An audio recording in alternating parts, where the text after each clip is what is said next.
ante la vorágine de los acontecimientos, yo honestamente no alcanzo a definir si hablamos de la renuncia de Marcela Aguinaga. No sé si es que esta decisión termina encuadrándose dentro de lo sorpresivo. O sea, dentro de todas las cosas que pasan aparte cosas sorpresivas, profundamente sorpresivas. No sé si... ¿Pero tú no crees que fue sorpresivo? No, por eso te digo, o sea... No, fue sorpresivo. Fue sorpresivo. Pues que fue sorpresivo. Digo, o sea, tú tienes Es que acá todo lo que sucede es sorpresivo, pero hay cosas que son más sorpresivas. No, pero esto es muy sorpresivo. Esto es muy o sea, esto es muy sorpresivo porque estamos hablando, primero, de una figura política que tenía o tiene una buena calificación de gestión. Cuando tú tienes una autoridad que tiene entre el 45 y el 50% de positivos en la gestión, es positivo. Tú sabes que hay un desgaste natural. Si tienes una autoridad que tiene el 20%, 25%, está en la lona. Aquí tenemos una autoridad que está sobre el 45 a 50% de calificación positiva. Yo siempre digo que las encuestas hay que tomarlas con pinzas. Y luego, hasta antes del lunes pasado, era la única figura segura como candidata a la prefectura de la provincia del Guayas. Oye, y ha renunciado Carlos Serrano. Y el viceprefecto también renunció en estas horas. Sí, creo que a todos también sorprendió el tema. Y claro, tú tienes una combinación no solo de su decisión de declinar una participación electoral con chances serias de lograr la reelección, sino que además renuncia al cargo anticipadamente. O sea, va a cumplir un año el 14 de mayo y ella ha dicho que se va, ¿no? Que es más drástico todavía, ¿no? No sé si, damas, a ustedes también les sorprendió. O sea, a mí lo que me sorprende es además la cantidad de renuncias, ¿no? Porque no solamente esta renuncia de Marcela, la misma renuncia del juez Raúl Yasag, creo que todas estas renuncias llaman la atención porque suceden en un solo momento y en un momento en que políticamente, digamos, todo es extraño, digamos, todo el mundo tiene recelo de lo que está ocurriendo. Creo que el timing de las renuncias sí llama la atención. Sí, si le agregas también la renuncia de Villasís, entonces... De Alexandra, cierto. 3 días seguidos tenemos justamente todas estas renuncias que se vienen dando. Yo siempre digo que tiene el tinte político por todas partes. Bueno, todo es político, ¿no? Cada uno, por supuesto, marca sus propias razones, pero lo que mencionaste hace un rato, Fabricio, también de la renuncia de Serrano, eso también fue sorpresivo. Él lo único que manifestó fue de que tal vez se vaya a postular, quién sabe, sí mismo a la prefectura, y por eso obviamente tiene que renunciar, quién sabe. O tal vez se deba justamente a presiones externas, quién se sabe, porque al final ahorita ¿qué pasa? El órgano legislativo provincial ahora es el encargado justamente de designar ahorita las nuevas autoridades de la prefectura. Pero ¿qué es lo que tiene que pasar justamente con aquello? A ver, Carlos Serrano ha renunciado. Marcela Aguinaga todavía no ha renunciado. Marcela Aguinaga ha dicho que va a renunciar. Ella ha anunciado que va a renunciar. Ella sigue siendo la prefecta. Como Carlos Serrano renuncia, de acuerdo a lo que te dice el COTAD, la prefecta debe presentar ante el Consejo Provincial. El Consejo Provincial está integrado por los alcaldes de los cantones y por los presidentes de las juntas parroquiales de los cantones. Tiene que presentar una terna para la elección del viceprefecto, porque tiene que ser hombre en función del principio de paridad. Ese viceprefecto hombre, que deberá ser elegido por el Consejo Provincial, obviamente asume, y cuando renuncie Marcela Aguinaga, ese viceprefecto se convertirá en prefecto. Y ese prefecto en funciones deberá enviar una terna para elegir una nueva viceprefecta. O sea, así va a funcionar, ¿no? Sí, o sea, pero también llama la atención, insisto, no sé si ustedes tal vez leyeron en sí cuál es el contexto o todo el escrito de la dimisión de Serrano, qué pasó ahí, ¿por qué? Porque él solamente a breves rasgos leí de que tal vez se vaya a lanzar para una nueva dignidad, ¿no? Él está pensando en ser candidato a la alcaldía de San Borondón. Esa es la idea de él, no para la prefectura. Ya, pero igual por eso tenía que Sí. renunciar. Entonces, Tenía que renunciar, por sí, supuesto. O sea, tenía que renunciar pero no ahorita. fijo, pero podía renunciar hasta agosto. Claro. Podía renunciar. Ahora sí, llama la atención si esto va a implicar que Marcela va a esperar justamente hasta mayo, que completa justamente ya los 3 años, al frente de la prefectura, va a adelantar, ahora supuestamente va a adelantar o no su renuncia, o quiénes van a ser parte de la terna. ¿Por qué? Porque mucho se ha hablado también de que tal vez su renuncia no sea tal vez este tinte personal que ella ha mencionado, o que lo dijo justamente públicamente, sino que tal vez se deba a presiones externas. Eso lo mismo también lo dijo el expresidente de la República, Correa, ustedes recordarán. Entonces, que también bien la conoce, ¿no? Entonces, habrá que ver, porque ahorita se generan posibles escenarios que realmente ahorita estamos especulando como mucho en la política, porque aquí realmente cada día y mientras estamos aquí sentados, quién sabe qué estará pasando. Entonces, siempre habrá que estar viendo el X por si acaso qué sucede, ¿no? Entonces, Precisamente sobre la renuncia de Marcela Aguinaga y la reacción del expresidente. ¿Qué se puede leer a partir de ahí? A ver, lo que dice Correa ha insistido en varias ocasiones a lo largo de esta semana que más allá de las cuestiones personales que ha hecho la prefecta Guiñaga, hay un tema ahí por detrás que son presiones. Por ejemplo, este viernes había publicado ahí que no está de acuerdo, que entiende, pero que no está de acuerdo, que debieron resistir, etcétera. Pero creo que no tenemos la evidencia de que haya sido aquello. Hay una especulación, como dice Mónica, de que esas presiones pudieron haber provocado la dimisión de los dos. Bueno, ¿Qué? pero ahora tienes el proceso penal de Marcela corriendo, que sí parece, digamos, que de alguna ¿Cuál? manera el proceso que le inició Fiscalía... No, ella no ha iniciado ninguna O sea, enfermedad. pero Le llamaron una versión por libre el y tema de voluntaria esta semana la por el tema de caja ¿no es chica. Ya no cierto? estoy vinculada. Ya, pero todo eso yo creo que sí da cuenta de que pudo haber una presión desde el punto de vista O sea, uno penal, puede ¿no? especular, ¿no? Incluso si tú analizas, lo que pasa es que es como un cuadro que hay que leerlo de manera general, ¿no? Entonces, si tú ves todas las publicaciones del ministro de Defensa relativas a la cárcel del encuentro y al Del ingreso ministro de del las Interior. mujeres, del ministro del Interior y al ingreso de las mujeres, yo creo que todo esto de aquí también no puede quedar fuera del cuadro cuando lo analizas. La imagen de la apertura del ala De De mujeres de la Roca. mujeres de este centro De la Roca. detención, ¿no? Entiendo que hasta el alcalde de Pujilí lo llevaron ahí. Con detenidas emblemáticas, con una representación gráfica muy fuerte, muy Que fue a la poderosa, par de ¿no? la renuncia de Marcela, Sí. ¿no?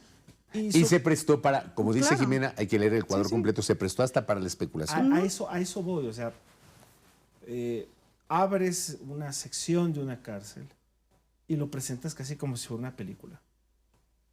¿Qué mensajes? ¿Qué es estás este queriendo? show de la cárcel del encuentro desde el inicio, no? La cárcel del encuentro sí ha sido usada medio, digamos, como un show desde su apertura. El ingreso, de quiénes incluso han ingresado, de cómo han ingresado. Mira que incluso hasta en algo que no tiene nada que ver. Cuando se da la mediática detención del exfutbolista Cristian Lara, el ministro Reinberg informa el hecho y quien no está muy enterado o quien no está muy al tanto, a partir de lo que pone Reinberg, puede dilucidar de que Cristian Lara es el líder de la banda. Porque pone, cae el diablo Lara. Lara tiene que ver en el tema, tendrá que responderlo, pero a ver, con esto de lo de la apertura del ala de la cárcel, del ala femenina de la cárcel, más de esto de Lara, más otras cosas que seguramente se me están escapando, estamos profundizando en este modelo de la espectacularización de los Pero hechos. tú tienes simplemente, todos ustedes tienen simplemente que ingresar a la cuenta de ex del ministro del Interior. Resulta que detienen a un tipo, un cualquiera. ¿Ya? No te están deteniendo a un FIPTO, a un FEDE, a un PIPO, a un no sé cuánto, ¿no? De estos que le llaman pomposamente objetivos de alto valor, porque ese es el término que utilizan, ¿ya? Perdóname, ¿ya? Entonces te detienen a cualquier estruchante, a cualquier extorsionador. Y parece que hubiera caído Al Capone. Exacto, es que a eso voy. Es que tú revisas la cuenta de ex y te ponen ahí con letras mayúsculas y que cae no sé cuánto y abajo cierra con el seguimos trabajando. Viejo, un ministro del Interior, que me imagino que no, él no tuitea, sino que le tuitean, pero que todas las acciones, cara, por más chiquitita, ya tuitean. ¿Me explico? Entonces, va de la mano con lo que tú dices, la espectacularización de las acciones para generar, ya no voy a utilizar el término narrativa porque me jalaron las orejas esta semana algunos de los colegas de la vieja guardia. El Juan Carlos Calderón me decía que obviamente él escribe, no digas narrativa, di versión, o di otra cosa, pero no tienes A ver, ¿qué es narrativa. narrativa? ¿Ah? ¿Qué es narrativa? Dice que narrativa es lo que narras, ¿no? Sí. En el término eso es parte de O un sea, género pero literario. el concepto es meramente literario o narrativa es la cuestión de contar algo y de la forma en que Sí. lo cuentas. Es probable, pero a los escritores no les gusta que utilicen narrativa.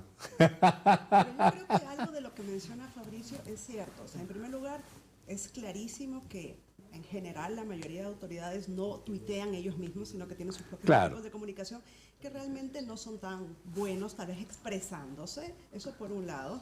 Y por otro lado, yo creo que por eso ahorita tenemos la oportunidad. Estamos en un proceso electoral en donde vamos a escoger justamente autoridades seccionales. Se puede cambiar este modelo de gestión territorial para hacer frente justamente a esta crisis de seguridad que tanto se habla. Y esta es la oportunidad, o sea, porque ahorita estamos hablando de que sí, o sea, ¿qué hacen los ministros, en este caso Reinberg, es justamente mencionar que A, B o C son objetivos de alto valor. Y con eso obviamente yo no sé si también se infunde un poco de temor a la ciudadanía. A mí como ciudadana Pero también claro, me infunde mucho temor, porque yo no sé si de verdad estamos viviendo con qué porcentaje de población llena de delincuentes. Entonces yo, madre de una criatura de 2 años, me da pánico irme hasta el parque porque no sé qué pueda pasar. O sea, entonces deberían cambiar justamente la manera en que comunican ya la información, que es importante, ok. Perfecto, detuviste a tal persona. Pero el tema es de qué manera ustedes nos van a brindar seguridad a nosotros. No es de qué manera nosotros tenemos que brindarnos seguridad a nosotros mismos. Es que tú ¿Sabes desde planteas, dónde está? Mónica, la lógica. Perdón, tú planteas la lógica, lo que debería ser lógico. Pero está claro que en el derrotero comunicacional esto es lo que quieren. claro, Ya. es lo que vende también. Y es lo que vende. Mira, por ejemplo, lo que pasó con el toque de queda. 15 días de toque de queda, hicieron no sé cuántos miles de operativos, que no sé qué. ¿Cuántos objetivos de alto valor capturaron? 4. Es que yo más bien te digo, todos son objetivos de alto valor, todos son capos, todos son jefes. O sea, hay muchos pinta caciques y como- hay pocos indios, pues, en esta jungla delictiva del Ecuador, pues. Entonces, lo que te refieres tú con el tema de la seguridad que podemos sentir. El mensaje de la seguridad, ¿cuál es? Están detenidos los jefes, porque todos son capos, objetivos de alto valor. Si están detenidos los jefes, pues, siéntete tranquilo, ciudadano. Es que no están detenidos los jefes. Pero es que no lo son, pues. No están detenidos los jefes. Pero es que Claro, no lo pero son. eso no se dice, ¿no? Claro, Eso es no que se no dice. lo O sea, son. te muestran la fotografía, te muestran la estadística. Yo hace un par de meses, yo en otro programa que tengo, generé un panel, ¿no?, con especialistas en tema de seguridad. Y me acuerdo que Carla Álvarez, que es académica, mostraba una cifra, ¿no?, que eran miles de operativos que habían presentado las autoridades del gobierno. Entonces te salía como más o menos 2.000 operativos al día. 2.000 al día. Sí, sí, Dices, sí, ¡wow! escuché. Claro, pero resulta que ahí te ponen todas las acciones, ¿no? Te ponen desde las batidas, me imagino yo, los operativos de tránsito, de documentos, que Cuando no te sé piden qué. cédula y Y te todo. ponen ahí en la estadística para hacerlo más grande y más grandilocuente y presentar eso ante la opinión pública. Y claro, uno dice, 100.000 operativos, 50.000 operativos, ¡wow! Están trabajando. ¿Ya? Te queda así en esa imagen, ¿no? Son golpes de efecto. Pero en realidad de condumio, perdóname, Claro, es que es parte de la estrategia comunicacional, ¿no? ¿cuál es el condumio? Es que dar mucha información, y no solamente dar información, sino también dar información desorganizada, porque para mí hay una estrategia del caos también dentro de la comunicación, porque ven que tenemos una noticia que de alguna manera puede causar impacto y al segundo sale otra, de parte del mismo gobierno me refiero, ¿no? Incluso el tema de los aranceles, al inicio para mí se utilizaba como para ir apagando algunos incendios generados comunicacionalmente. Y todo esto lo que hace es que la gente al final no se preocupe por nada, porque todos los días hay 3, 4, 5, 6 escándalos. Entonces es muy difícil que la gente realmente se concentre en un tema si es que la comunicación es tan dispersa. Es tan dispersa y no solamente eso, sino que yo también creo que en lo que atinan, entre comillas, puede ser en el tema de la temporalidad. ¿Qué pasa ahora? Me asusté leyendo realmente una nota de prensa respecto a un pedido de error inexcusable a los jueces que por supuesto liberaron a los hermanos Álvarez y otras personas. Entonces yo digo, ¿qué significa eso? Por supuesto es un hostigamiento. Es una forma de Es, amedrentamiento. por supuesto, una intimidación. Entonces también vi otra nota de prensa en donde también, por supuesto, se exhortaba que se respete esta independencia judicial que tanto hace falta acá. Y recordemos que hace unas semanas atrás tuvimos hasta un pronunciamiento por parte de la relatora de Naciones Unidas al respecto, ¿no?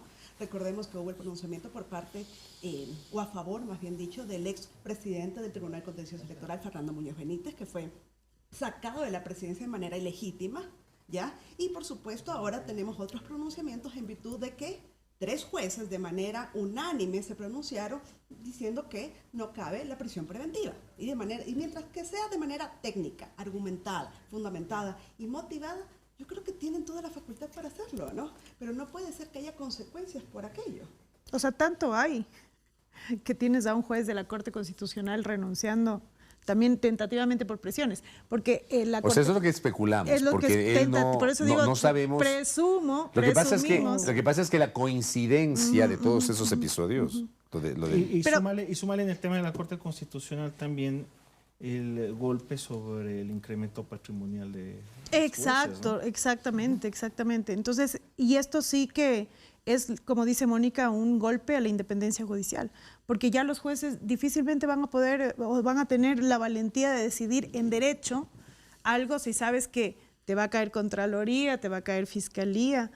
O sea, realmente es grave el tema de lesionar así la independencia judicial. O sea, de eso para mí no hay regreso, porque realmente lo único que nos queda, digamos, como ciudadanía, en términos de protección de derechos, es la justicia.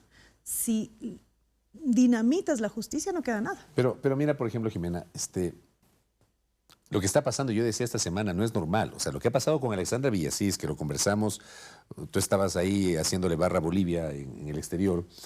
Aquí conversamos con Álvaro Román Márquez, que estuvo acá con nosotros, y con la colega Ángela Meléndez junto a Jimena. Esto de Alexandra Villasís, perdóname, es una monstruosidad. Es que de verdad, yo no salgo de mi asombro. La señora el 9 de febrero resulta que le aparece un impedimento para ocupar un cargo público por una deuda con el SRI. El mismo 9 de febrero ella saca el documento del SRI que certifica que no tiene deuda. Y resulta que llegamos a abril, la semana anterior, o esta semana antes de renunciar, con la actualización del 7 de abril, que fue cuando ella renuncia, cuando ella declina seguir siendo vocal suplente, y seguía teniendo el impedimento. Y el mismo 7 de abril ella muestra un documento que dice que no tiene deuda con el SRI. Entonces, no tiene sentido. O sea, todo articulado entre el Consejo de la Judicatura, el Consejo de Participación Ciudadana y Control Social, el Ministerio de Trabajo y la Corte Nacional de Justicia en contra de la señora. Y aquí todo el mundo, claro, con excepción de las voces que sí nos alzamos, ¿ya? Lo que pasa es lo que acaba de citar Mónica. No es normal que tres jueces anticorrupción, que emiten un fallo unánime disponiendo que no hay méritos para la prisión preventiva de esta gente que está siendo vinculada a un caso de corrupción. Que por supuesto no es que han dicho que son inocentes, han dicho, señores, sigan investigando, pero sáquenos de la cárcel. Amedrentados ahora por la fiscalía. Un fiscal en funciones que es encargado del encargado, que está participando en el concurso para poder acceder a ser fiscal titular. Cuando la ley dispone que el fiscal en funciones, o sea, el fiscal titular no puede ir a la reelección. Y debería prevalecer la figura de sus funciones. El hombre debía haber o renunciado o debía haber pedido licencia o lo que sea. Lo mismo pasa con la jueza Daniela Camacho, que ella también está participando en el proceso y ella sigue siendo jueza. O sea, son cosas anormales. Pero aquí hay gente, viejo. Son cosas, mira, justamente ayer pasó algo que tú hablabas ahorita del caso de Villasís, que hasta la fecha obviamente no se le levanta el impedimento. Ayer surgió un impedimento al concejal de Quito, Merino, y en cuestión de horas... ¿Le levantaron? Claro, porque se puede. Entonces yo digo, el trato debe ser igual para todos, independientemente de la perspectiva o tendencia política. Pero no puede ser que aún en unas horas se levante y a otra persona hasta ahorita sigas con ese... Es que lo de fondo es que no querían que ella asuma la presidencia del Consejo de la Judicatura. Punto. No querían. Probablemente la señora fue amenazada, no tengo la menor idea. Pero a mí me causa una indignación esto. Pero, y toda esta situación lo que terminó produciendo es un desgaste que es humanamente Que es verdad. Desgaste es verdad. emocional. La justicia te desgasta. Emocional. Entendible. Así es. Claro, Es es un así. desgaste emocional, pero al mismo tiempo yo digo, ¿qué nos queda a nosotros? Seguir activando obviamente acciones judiciales en la medida en que se pueda. Hablando ahorita en el ámbito electoral, por supuesto, uno tiene mucha desconfianza en los jueces del Tribunal Contencioso Electoral, más aún cuando se han planteado diversos recursos objetivos contencioso electoral. Eso lo puse justo hoy día en mi X, en el sentido de que no es posible que el CNE y el TCE hayan consensuado la modificación al calendario electoral y sean los mismos jueces que consensuaron previamente los que estén tratando el recurso subjetivo y por supuesto se hayan negado. Entonces yo digo, tenían que haberse excusado, haber sido recusados o tal vez, pero de ley separarse, porque si no, ¿para qué sirve el recurso subjetivo contencioso electoral? Entonces yo digo, ahí es donde las personas dicen, mejor no activo ante el Tribunal Contencioso Electoral, y claro, el último eslabón de la democracia dice tal vez la Corte Constitucional, pero ¿qué pasa? La Corte Constitucional, como bien ustedes ya mencionaron, tenemos a 2 jueces que ya se sacó el tema de las declaraciones patrimoniales en exceso, tenemos un juez que posiblemente se le acepte o no la renuncia. Entonces, claro, tú le dices a esta Corte integrada por 9 jueces, le dejas toda esa responsabilidad, más aún que ahorita, digamos, tiene 6 demandas de inconstitucionalidad presentadas, ¿ya? Entonces, ¿cuál va a ser esa consecuencia jurídica de esas demandas cuando tú tienes a un CNE y un TC que te han dicho, nosotros estamos súper bien, estamos a tiempo, la afectación no es ni para la ciudadanía ni para las organizaciones políticas? Entonces, ¿qué va a pasar ahí? Jimena, ¿qué podemos encontrar y qué hay en el medio del tema del adelanto al calendario electoral? Ya a estas alturas algo que no tiene Retroceso. vuelta atrás, ¿no? Ajá. O sea, el calendario está modificado. Las elecciones se van a realizar en noviembre. Y las marchas forzadas, no solamente las organizaciones políticas, sino la legitimidad de las elecciones como tales. Estamos viendo que están visiblemente afectados en ese punto, ¿no? Sí, yo creo que es clarísimo que tenemos una transgresión democrática en la medida en que todo está desarrollándose no de manera normal, digamos, ¿no? Esto que decíamos no es un adelanto de elecciones, esta anticipación de fecha que un poco es como, entiendo yo el término correcto, porque no es elecciones No son elecciones anticipadas. anticipadas. Ajá. Pero sí es un adelanto. Pero O sea, es un adelanto, exacto. Yo ya le expliqué al señor la semana pasada. La Adelanto modificación, al la calendario modificación de la electoral. fecha que incluye, digamos, que no haya las primarias como debería, bueno, que aunque nunca han habido en el país como Lo de la debería. campaña, 14 días de campaña, que es se una reduzca el tontería. tiempo de la campaña. Y claro, tú tienes a un presidente diciendo, bueno, pero esto no le favorece a ADN. Cuando, a ver, eres el que está en funciones. Evidentemente, quien está en funciones tiene ventajas en temas de campaña. ¿Sabes cuál es una ilegalidad clarísima? Es que una fecha que es completamente inamovible en temas electorales es, en este caso que viene a ser seccional, es el 14 de mayo. 14 de mayo siempre se posesionan prefectos, alcaldes, concejales urbanos, rurales, etcétera, ¿no? Entonces, lo que hay que hacer es siempre, el del 14 de mayo, ir para atrás. Ahí puedes planificar lo que es tu calendario electoral. Entonces, no importa, ya digamos, ahorita reducen a 15 días la campaña, etcétera. Pero, ¿qué pasa cuando el inciso 3º del artículo 91 del Código de la Democracia te prevé que la posesión de autoridades tiene que ser el 14 de mayo Del año de la las elección? elecciones? Y acá, por supuesto, no va a coincidir eso. ¿Va a ser en enero? No. ¿Va a ser en febrero? No. Estamos hablando del 29 de noviembre de 2026. Entonces ya existe una contradicción que realmente el CNE no se percata, así como muchas contradicciones, por ejemplo, con la cancelación o posible cancelación de Unidad Popular o de Construye, que no se percatan de que ellos ya han emitido reglamentos, que el Código de la Democracia te prevé otras situaciones, como en este caso. Ahorita hablando en el tema puntual, es de que el 14 de mayo es inamovible y tú tenías que haber planificado o determinado este calendario electoral siempre partiendo de eso. Y son más aún cuando te dice que tenía que ser el propio año de elecciones. Entonces, ¿qué puede pasar ahí? Yo creo que realmente, y a mí me gusta poner así como ejemplos, es que ahorita, por ejemplo, en junio se va a empezar el Mundial, ¿correcto? Entonces, ¿qué pasa? Inicia Ecuador. Entonces ya ellos están planificando eso, pero ¿qué pasa si le dices, no, empiezas ahorita? Entonces, porque eso es lo que dice el CNE, ¿no? Las organizaciones políticas ya tenían que estar ya con el plan de contingencia listo, ¿no? Pero claro, pero una cosa es decir, yo tengo que hacer mis procesos de elecciones primarias en tal mes, en tal fecha, y otra cosa es que me adelantes 3 o 4 meses antes, así como que le dijeran a la selección ecuatoriana, juegas mañana. No, pues. Entonces, mientras no tengas reglas claras, por supuesto que va a haber un debilitamiento de la democracia, porque de eso se trata justamente la democracia. Instituciones fuertes, reglas claras y, por supuesto, confianza ciudadana. ¿En qué? En la transparencia del proceso electoral. Oye, Fabricio, ¿cuál va a ser el árbol bajo el cual se cobije la Revolución Ciudadana? No sabemos. Sí sabes. No sé. Sí No sé. sabes. No sé. Sí sabes. No sé, te juro. No sé. Pero la tuviste el otro día ahí, pues. Pero no te develan. No te develan. No te develan. Dicen que tienen algunas opciones. Sí, o sea, yo estoy Me convencido imagino- que opciones no les van a faltar. No les van a faltar. Opciones Por lo no menos les van a tienen dos seguras, pero no quieren revelarlo porque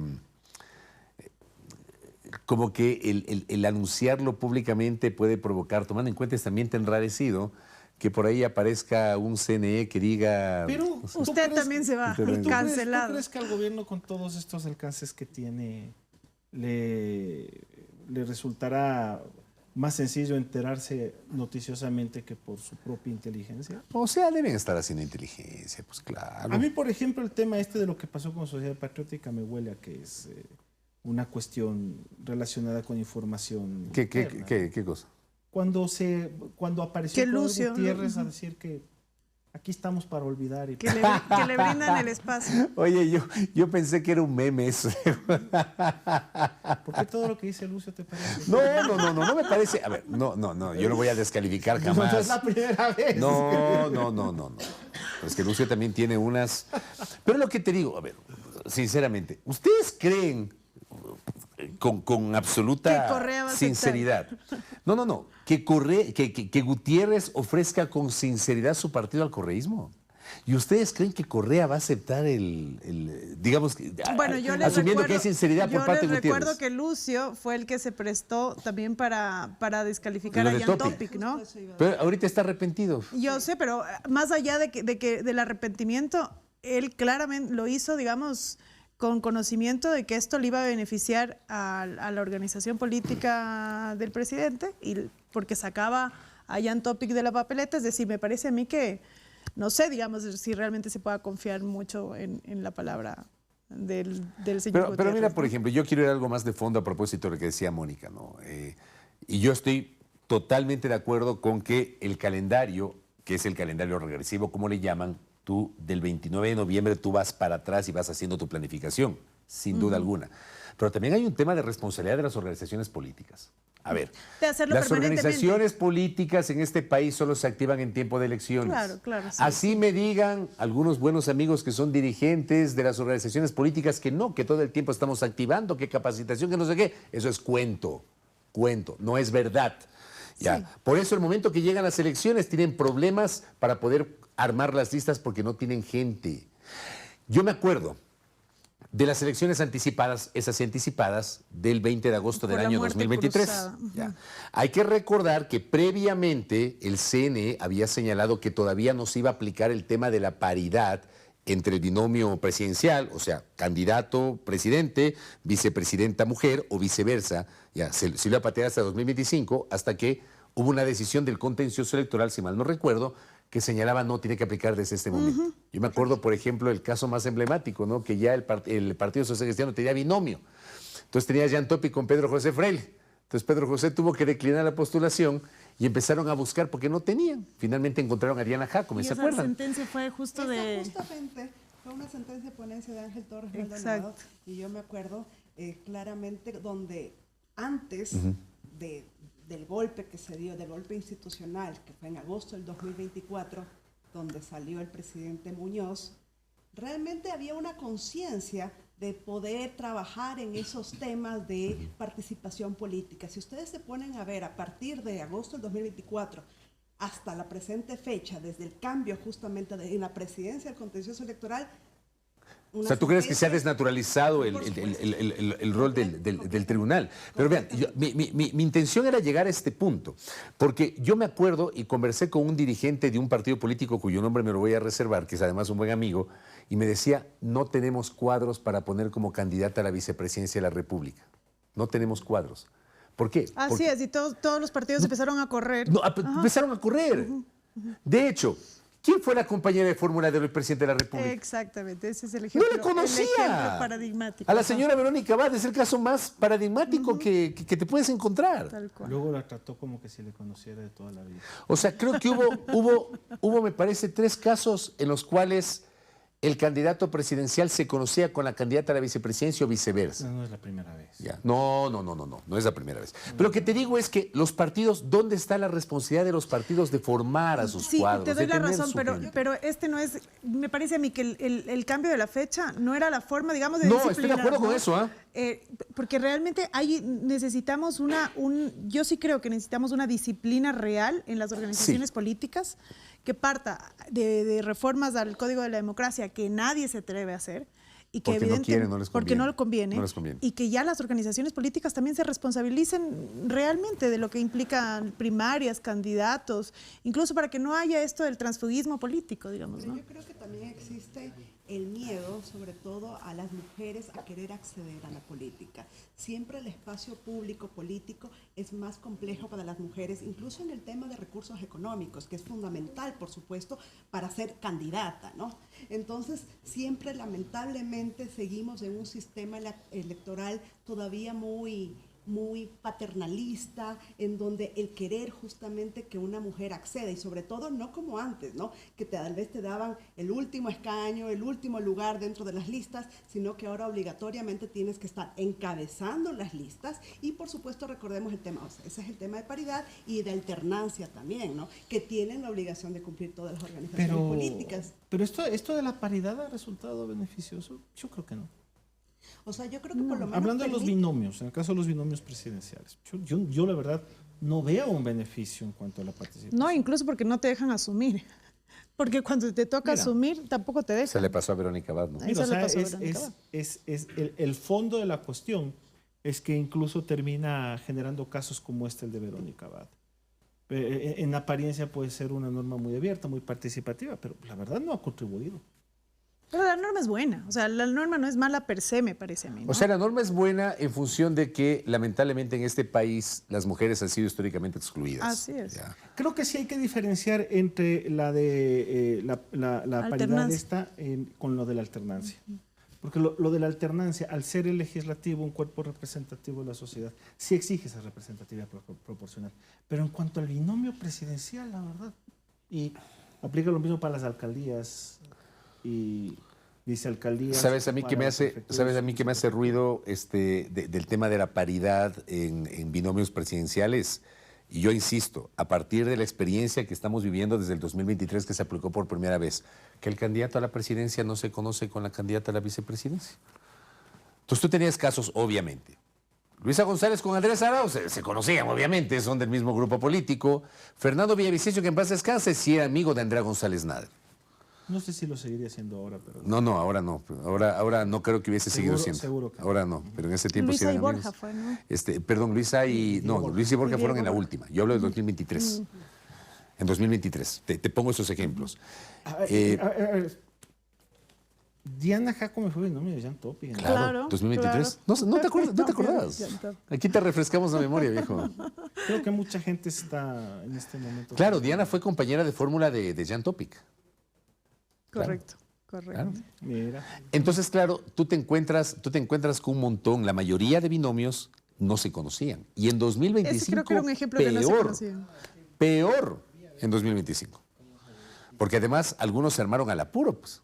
Cuando inhabilitaron a Jean Topic, o sea, no le calificaron la candidatura, ahí de emergencia escogieron a un señor que no me acuerdo el nombre, y ante la declinación de Michelle Calvache escogieron a otra señora que tampoco me acuerdo el nombre. Es que no me acuerdo, no estoy siendo peyorativo, no me acuerdo. Te juro que no me acuerdo el nombre del candidato que reemplazó a Jean. No me acuerdo.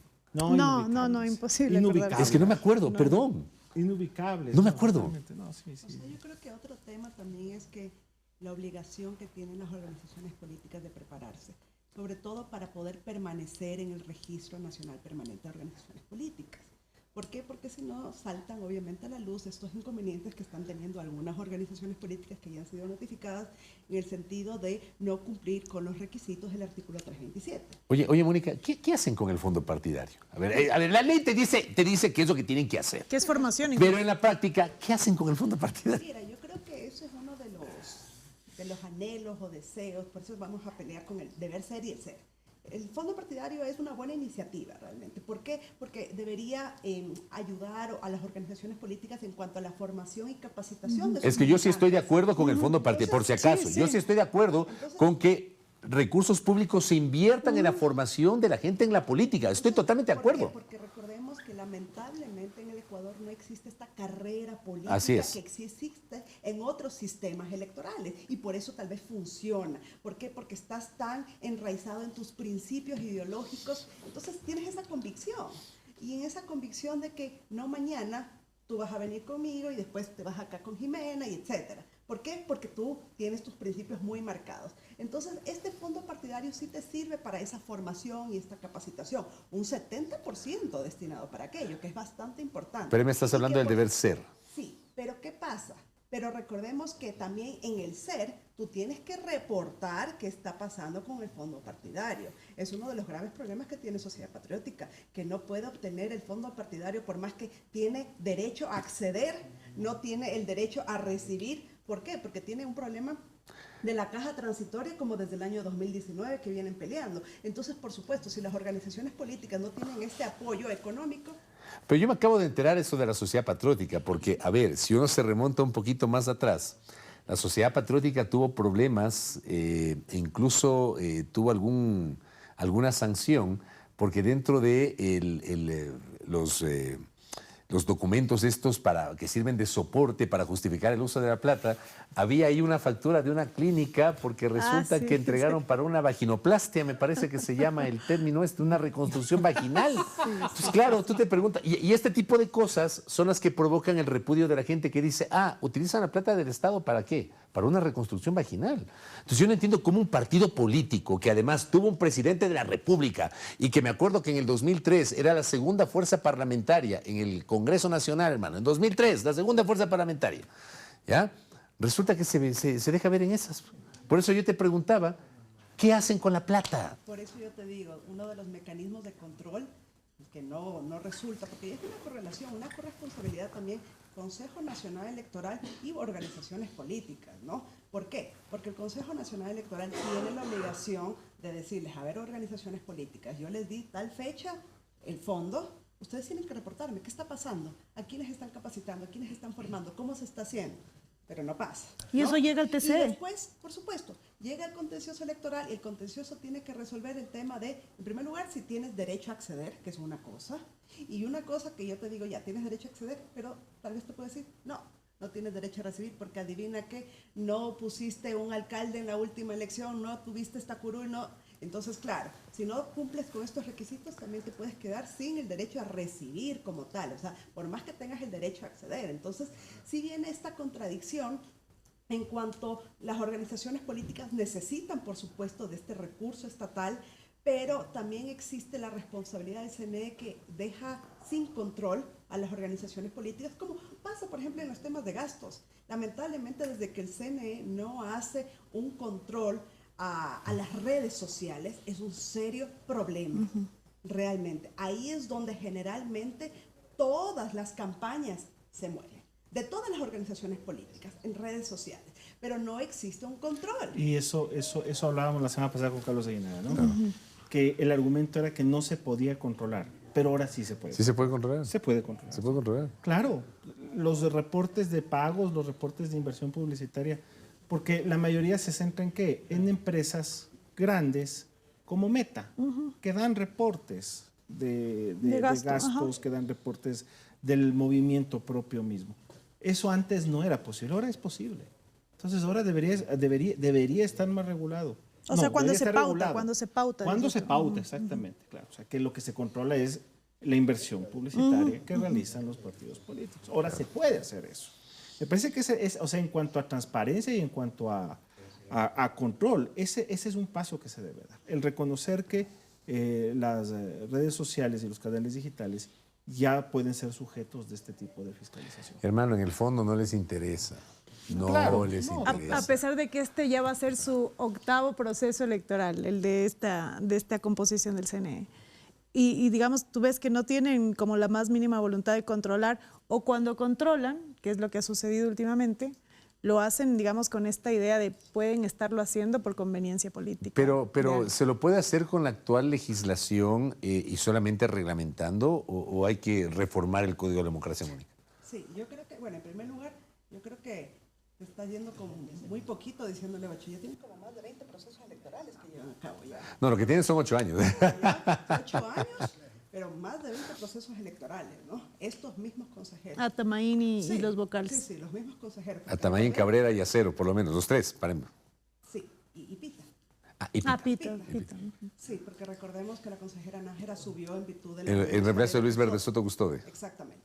Pero bueno, eso por un lado. Entonces, experiencia tiene. Porque acuérdate que aquí se hace hasta procesos electorales porque se va a hacer un nuevo cantón a cada rato. Recién ahorita, por ejemplo, está la de la Junta Parroquial Shuara, allá en Pastaza, que nadie, por ejemplo, se ha percatado. ¿Qué va a pasar con ellos? Se van a designar ahorita en mayo, son las elecciones. ¿Y qué va a pasar? ¿En noviembre nuevamente hay elecciones de ellos? O sea, ¿para qué? O sea, ¿para qué va a haber este proceso electoral si en noviembre va a haber otro? Entonces, bueno, nadie se ha percatado de eso. Pero bueno, yendo un poquito a la pregunta de Fabricio, es del tema de el CNE lo ha dicho en reiterados procesos, no vamos a controlar las redes sociales. Es imposible, dicen así, es imposible controlar. ¿Por qué? No sé. Ellos a veces tienen ahí sus justificaciones que no son tan claras ni coherentes, pero yo recuerdo que, por ejemplo, para las elecciones anticipadas del año 2023, en la segunda vuelta, cuando quedó Noboa con González, justamente sacó un reportaje bastante interesante, un medio de comunicación, donde ellos pudieron hacer claramente toda la revisión en redes sociales que habían usado estos dos candidatos, o el binomio, mejor dicho, estos dos binomios, y realmente era asombroso ver los millones de dólares que se gastaban en redes sociales y que el CNE se hacía la de la vista. Pero mi pregunta es si con la legislación actual se puede regular eso, controlar eso o no. ¿O hay que reformar la ley? Ellos hacen siempre con reglamentos. Ellos sacan reglamentos para cada proceso electoral. Por ejemplo, un ejemplo clarísimo de lo que está pasando con Unidad Popular y Construye. Sacan esta resolución para iniciar estos procedimientos de cancelación a estas dos organizaciones políticas porque dice que supuestamente bajó el número de afiliados y por lo tanto, al no constar con el umbral mínimo requerido, que es del 50%, en uno, por ejemplo, Unidad Popular tenía el 15% de acuerdo a los datos informáticos del CNE. Pero ¿qué pasa? Ellos olvidan que el 327 en el último inciso y el reglamento emitido por ellos mismos de cancelación y extinción en el artículo 2, ámbito de su aplicación, establece claramente que 120 días antes de la convocatoria va a ser el 1 de agosto, no se puede sacar ningún tipo de resolución de cancelación de organizaciones políticas. Y ellos se olvidan de eso y simplemente deciden hacer estos shows plenarios para cancelar, para obviamente poner en jaque mate a las organizaciones políticas, dándoles el plazo de 10 días para poder presentar sus pruebas de descargos y demás. Entonces yo digo, no sé, ¿se olvidan acaso de sus propios reglamentos también internos que los hacen en base, por supuesto, en este caso, a un artículo del propio Código de la Democracia?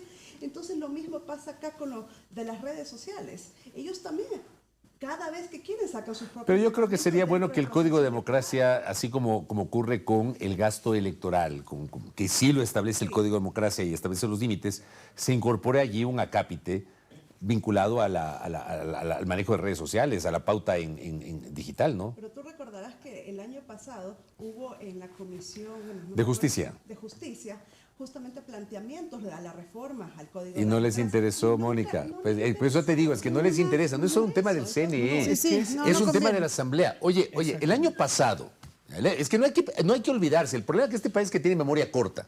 El año pasado, ADN con el correísmo, los dos votaron por las reformas al Código de la Democracia, en donde, por ejemplo, lo que les interesaba, que era la joya de la corona, el método de asignación de escaños. Para pasar del de Webster al método de Hunt. ¿Por qué? Porque les conviene el método de Hunt. ¿Por qué les conviene? Porque es el método más concentrador que favorece a las organizaciones políticas más grandes. No les interesó, por ejemplo, regular el tema de las redes sociales. No les interesó, por ejemplo, establecer normas para endurecer los requisitos para que te puedas constituir en una organización política. O sea, tenemos un país que tiene más de 230 organizaciones políticas, 17 organizaciones nacionales, 10 movimientos y 7 partidos políticos, en un país de 13.7 millones de habitantes, de electores, 18 millones de habitantes. O sea, a mí me parece excesivo. No sé si a otras personas les parece excesivo. Pero aquí tienes que endurecer la creación de organizaciones políticas porque muchas son organizaciones de alquiler. Aquí no se conoce a los dirigentes de varios grupos políticos, no se conocen. Aparecen solo y se activan cuando son tiempos de elecciones. Y no les interesa, ¿por qué? Porque necesitan que se mantenga el status quo.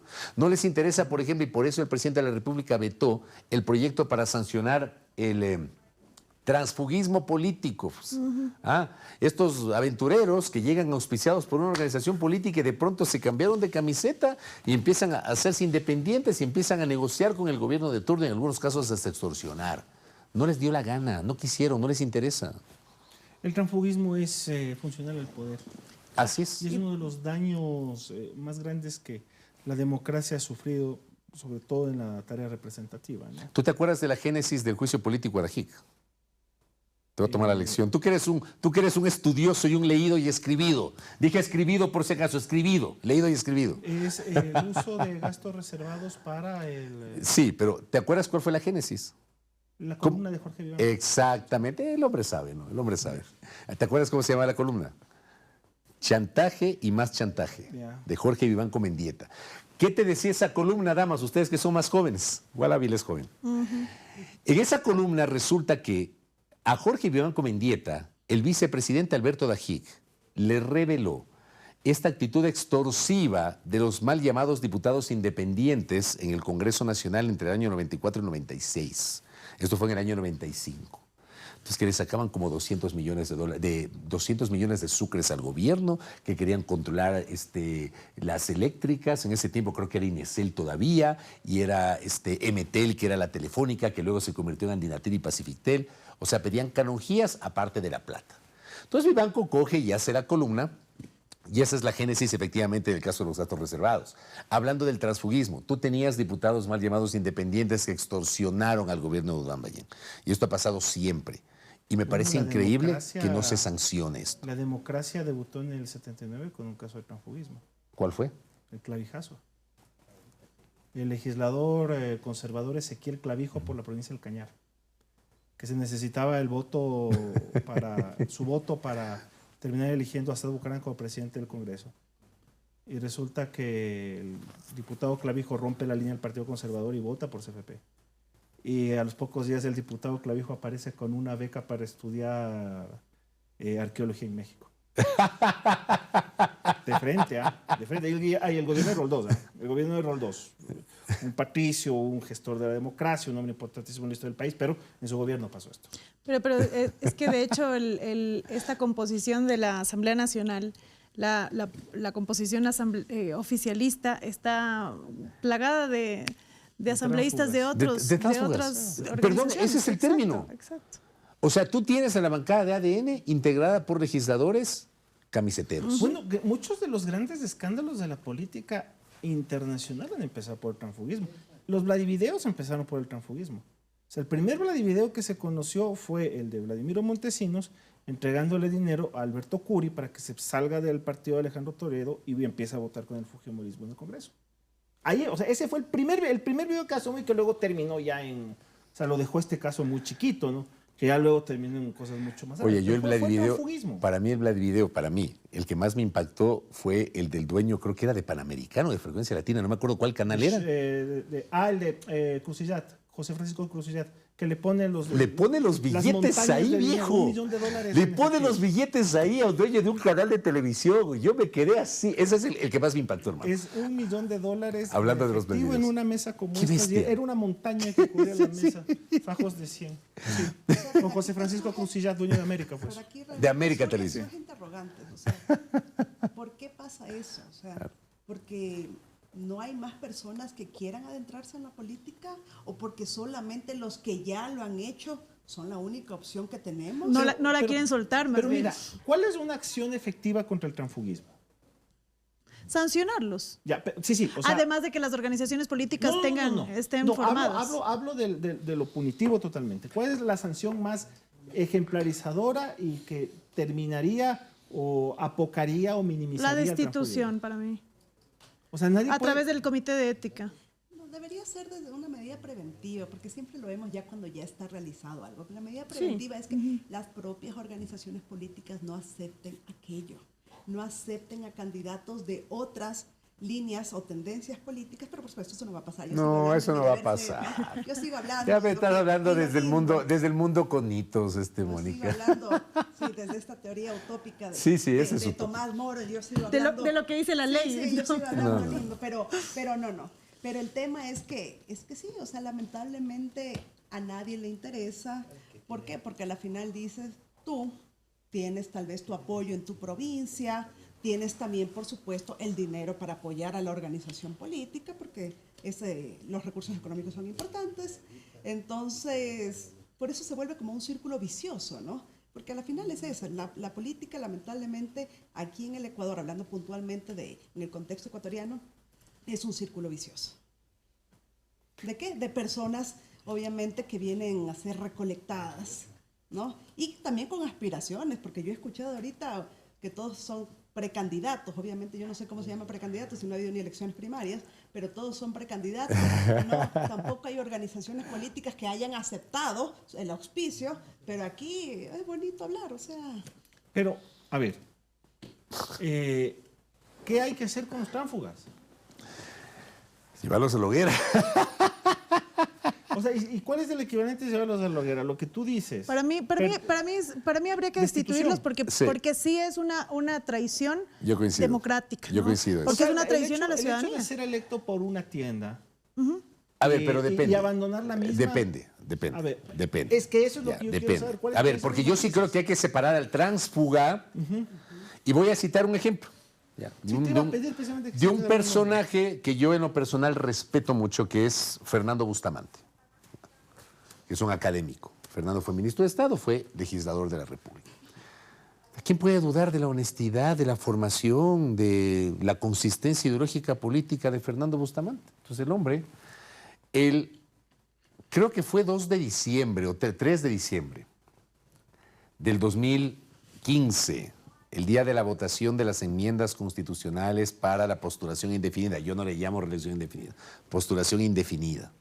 Y otras enmiendas constitucionales promovidas por Alianza País. Fernando decidió abstenerse y no votar. Él fue uno de los votos, a ver, creo que fue el único voto del grupo de Alianza País que no respaldó las enmiendas constitucionales. Ya, pero eso es otra cosa. No, a Porque eso me ahí sí refiero. hay No, una es que yo quiero conciencia llegar a eso. particular. Yo quiero llegar a eso. Es que tú y abandonó, o sea, anunció su decisión de separarse de la bancada de Alianza País, que en ese momento, en esa asamblea tenía 100 de 137. O sea, él no fue el único que se separó en el curso de los 4 años. También se fue Ángel Vilema y alguien más. Terminaron con 97, si mal no recuerdo. Pero yo voy y pongo el ejemplo de Fernando porque él se separa. Y no le puedes decir que él es camisetero. No. Porque él se separa por un tema de su convicción. ¿Ya? De su convicción, siguió siendo legislador, pero no es que fue a integrar otra organización política u otra bancada política para irse en contra de los postulados que él inicialmente defendía. Por eso yo digo que hay que separar la paja y el trigo. Ya, pero eso, ¿cómo se norma eso? Pero Fabricio, es que hay un tema. Y aquí el sistema electoral ecuatoriano, tú no designas a alguien, a la persona. O sea, realmente la curul en este caso corresponde a la organización política, no a Pepito Pérez. Pero ¿qué pasa cuando tienes Entonces, objeción de y conciencia? Es que eso yo voy. tampoco existe la figura de asambleístas independientes. No, eso no existe, porque Eso todos no- somos auspiciados por alguna organización Es que política. digo, ¿esa no debería ser más bien la variante? Pero yo O sea, discrepo con lo primero que dijo Mónica. Que el independiente tenga la figura de independiente patrocinado y que eso se lo pueda distinguir a partir de el que es orgánico afiliado a la organización. No, pero sí necesitas identificar qué organización política está detrás. Sí. Porque el voto sí tiene que tener una responsabilidad política y la responsabilidad política, yo concuerdo, no es de una persona. Por eso me parece que el tema de la renuncia, a ver, si yo discrepo con mi organización política, que sí puede pasar, por ejemplo, en el caso, cuando se discutió el caso del aborto por violación en la Asamblea Nacional, pasó que varias dijeron, yo no estoy de acuerdo, pero ahí lo que tiene que También hubo pasar... gente que estuvo de acuerdo, se mandó unos discursos y el rato de votar. Sí, ¿Dónde pero estaban? si no estás de acuerdo, ya no vienes estando de acuerdo con tu organización política frecuentemente. Lo ético sería que renuncies. Pero a ver, ahí tú planteas frecuentemente. Pero ¿qué pasa cuando puntualmente tienes casos? Por ejemplo, el tema del aborto por violación o el tema de la enmienda constitucional. Ya. ¿Sigues comulgando con tu organización política? pero no estás de acuerdo con un tema puntual. Pero es que ahí sí es un tema de, yo particularmente en esta votación no estoy de acuerdo, porque además hay que ser claros en algo, el tema por ejemplo, Revolución Ciudadana se vendió, se vende y digamos, y tú la tienes como una organización de corte más progresista. Entonces se entiende que quienes están en esa organización política, incluso como asambleístas, comulgan con ese pensamiento. Entonces, si estás discutiendo el aborto por violación, se supone que tienes que votar en ese sentido, pues, o sea, por la lógica política. Pero es que tú mismo has utilizado el término más adecuado para esta cuestión. Se vende como tal, pero no lo es. O sea, una organización política que se vende como progresista y cuya candidata, no solamente para uno, sino para 2 elecciones, es una evangélica militante, no es una organización progresista. Ahora te digo, todos... No lo es. ¿Qué organización política realmente muestra su verdadera ideología? Tal vez Pachacutic, pero el resto no. Acuérdense ustedes que ADN al inicio se vendía como de izquierda. Pero creo que el problema no es que no es que haya sido la 2 veces candidata a la presidencia evangélica convencida, militante, practicante. No, pero es que a ver, creo que ese no es el problema. A ver, porque yo, por ejemplo, yo soy católico, apostólico, ecuatoriano, romano y pecador, hermano. Soy convencido, voy todos los domingos a misa y sin embargo yo estoy de acuerdo con el aborto para casos de violación. Pero Fabricio, yo estoy de acuerdo. Yo te hablo desde la militancia. O sea, yo como militante de un movimiento que, para utilizar las palabras de Jimena, se vende como progresista, yo como militante tengo que apoyar en eso, por ejemplo, sí estoy de acuerdo contigo. A la candidata que es la representante de mi movimiento. En eso estoy de acuerdo. Y que encarnará en un posible gobierno las políticas y las acciones de corte progresista. Sí. Una evangélica no puede tener ese tipo de... Por eso se choca. En esa relación política estoy de acuerdo. Pero se choca total y absolutamente. Pero recuerden ustedes que por eso me parece a mí que Luisa tuvo mucho, digamos, en general como cuestionamientos por parte de las bases. El propio Correa. Es como yo he visto sectores extravagantes de la Revolución Ciudadana. No, porque, pero ¿qué quieres decir con extravagante? No, a ver, la Revolución Ciudadana es un movimiento popular, que es básicamente eso. Y los movimientos populares tienen diversas fuentes, diversas raíces, diversas identidades. Hay un sector de la Revolución Ciudadana que es muy extravagante y que potencia la denominación de movimiento popular y que compara la Revolución Ciudadana con el peronismo, ¿ya? Y también promulga este tipo de acciones progresistas, de esta mirada progresista de la sociedad. Perón fue amigo de Franco. Franco lo tuvo décadas en Puerta de Hierro, en Madrid. El primer presidente que le dio asilo a Perón fue Stroessner. Dictador, 35 años de Paraguay. Perón edificó el peronismo a partir de la verticalidad del fascismo italiano. ¿Qué progresismo hay ahí? Que era más demagogia. O sea, a ver, ¿cómo? Es que ¿sabes en qué termina esto? En voceros, en gente que mueve precisamente las organizaciones políticas, que tienen que hacer piruetas para poderse justificar. Y ya cuando tu ideología, tu movimiento, te obliga a tener que hacer todo este tipo de maromas, yo creo que en realidad, en el fondo, hay lo que dice la Jime, demagogia. Y no se está vendiendo un proyecto nacional a partir de una ideología que muy respetable puede ser. Pero es un poco lo que decía la Moni, nada más porque sí quiero insistir en esto que señalabas como el ideal. Me parece que hace falta el tema de trabajar en ideologías políticas. Y también, ¿sabes qué? O sea, digamos, ya que Fabricio discrepa conmigo, me sorprende, pero... No, solo en la primera parte. No, en la primera parte. Perdón, solamente es para aclarar. Es que creo que eso me faltó. Espérate. No. Es que solamente discrepé cuando decía que la curul es del partido. Ahora, en esta forma de votación por plancha, yo sí creo que es el partido. Pero hasta 2019 yo creo que era de la persona, cuando votábamos por personas. En esa parte discrepo nada más, doctor. Entonces, algo que, por ejemplo, hay que también tomar en consideración es, digamos, en la objeción de conciencia, está bien, todos lo pueden tener, ¿ya? Pero si te separas de tu organización política, yo creo que aquí falta mucho la palabra lealtad. Yo no puedo vender a mi ex organización política y decir los errores, aciertos, cómo proceden sus estrategias, etcétera. Aquí la lealtad política no existe. Debe que ser hasta el último. Pero mira que la lealtad, por más política que sea, la lealtad termina siendo y teniendo una raíz puramente humana. O sea, el que no es leal humanamente, no es leal políticamente. no es leal laboralmente, no es leal en todos los aspectos de la vida. Entonces, estamos llegando, creo que, al fondo mismo de la crisis, que es la condición humana. ¿Ya? Entonces, si no tienes personas leales personalmente, no tienes personas leales políticamente. Que tiene que Ese ver con la ética ese es el también. fondo de la crisis. Yo quería solamente, sobre lo que dijo Jimena, mira, la figura del independiente patrocinado existe en Chile. O sea, en la elección, en la papeleta se explica quiénes son afiliados, militantes, y quiénes son independientes patrocinados por el Que Y es aquí quien les puso llaman la candidatos plata. invitados, les llaman aquí. O sea, independiente patrocinado es alguien que tiene la adhesión, que ha cumplido con los requisitos. Ah, pero interesante. Sí, independiente patrocinado. Esa figura se llama. Se ha sido candidato un montón de gente que no ha estado adherida a los partidos políticos, pero que ha tenido presencia política a partir de cumplir con ciertos requisitos que no necesariamente implican el tener que adherir. ¿Qué va a pasar la próxima semana? No se sabe. No sé. La pregunta de toda la vida. La semana próxima grabamos el viernes, ¿no? No grabarás antes porque no voy a estar aquí. ¿Tú crees que esas minucias le importan a la gente? Ah, estoy hablando del país. Digo, si póngase que no voy a estar y me van a extrañar, ¿no? Entonces, así como le extrañan a Ávila o a la Jime cuando no están. Pero eso solamente ha faltado una vez. Ah, ya. Sí, una Una sola vez. vez. ha Sí, y una faltado. vez llegaste atrasado. Y una vez llega atrasado, Sí. pero no por el No, por la distancia de por las Tabela. distancias. Yo creo que hay que ver qué pasa, sobre todo con lo de Ecuador-Colombia, ¿no? Y con la Corte Constitucional Lo de la también, Corte con el tema de las Constitucional. elecciones, que creo que eso está pendiente. Candidaturas. Precandidaturas, Ah, dígale Que todo. el Consejo o Nacional precandidaturas.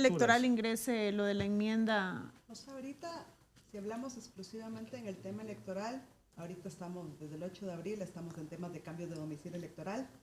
Tienen hasta el 3 de mayo todas las organizaciones políticas para que el país podamos saber quiénes van a participar en el proceso seccionales ahora 2026. Y lo que no se habla también es de los candidatos del Consejo de Participación Ciudadana y Control Social. ¿Qué va a pasar con la enmienda? Si pasa o no. ajá. Eso también es algo que no se ha tocado mucho y que realmente va a dejar en jaque mate a todos los concursos que se Porque están llevando a cabo. hay que ¿no? recordar, eso se va a elegir también en noviembre. Se va a elegir también. ¿no? Entonces, todo dependerá también de aquello, ¿no? El consejo que todo el mundo quiere desaparecer, que nadie quiere que exista, pero que se sigue eligiendo, ¿no? ¿Por qué? Claro, y Porque que termina la haciendo gente, funcionar y a que la gente todos. dijo que no, cuando Guillermo Lazo lo preguntó también, ¿no? Vamos a ver. Vamos.